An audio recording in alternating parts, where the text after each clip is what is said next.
ഈ ശോഭാ സുരേന്ദ്രൻ എന്ന് പറയുന്ന ആൾക്കെതിരെ ഈ പറയുന്ന ആൾ എത്ര ആരോപണങ്ങൾ ഉന്നയിച്ചു എന്ന് നമ്മൾ സൂക്ഷ്മമായിട്ടൊന്ന് പരിശോധിക്കണം. കഴിഞ്ഞ നിയമസഭാ തെരഞ്ഞെടുപ്പിൻ്റെ സമയത്ത് ശബ്ദ ഓഡിയോ ക്ലിപ്പുകൾ നാട് മുഴുവൻ വളരെ കൃത്യമായിട്ട് ഉണ്ടായിരുന്നു. ഈ വിഷയവുമായി ബന്ധപ്പെട്ട് ഇപ്പോൾ 10 ലക്ഷം രൂപ വാങ്ങി എന്ന് പറയുന്നു. 25 ലക്ഷം വാങ്ങി അനിൽ ആൻ്റണിയെ തിരിച്ചു കൊടുക്കുന്നു. പക്ഷേ ഇവർ തിരിച്ചു കൊടുത്തില്ല. വസ്തു ഇടപാടാണെന്നാണ് പറയുന്നത്. വസ്തു ഇടപാടാണെങ്കിൽ ആ വസ്തു എഴുതിയോ? വസ്തു എഴുതിയിട്ടില്ലല്ലോ. അതുമാത്രമല്ല, ഇന്നലെ നന്ദകുമാർ പറയുന്നു ഡൽഹിയിൽ പോകണമെങ്കിൽ ടിക്കറ്റ് എടുക്കാൻ ശോഭാ സുരേന്ദ്രൻ നന്ദകുമാറിനെ വിളിക്കും.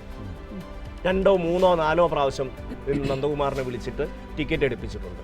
അങ്ങനെ ഓരോ ആൾക്കാരുടെ കയ്യിൽ നിന്നും ഇതുപോലെ ഔദാര്യം പറ്റി ജീവിക്കുന്ന ഒരു രാഷ്ട്രീയ നേതാവെന്ന ഇമേജാണ് ഈ ശോഭാ സുരേന്ദ്രനുള്ളത്.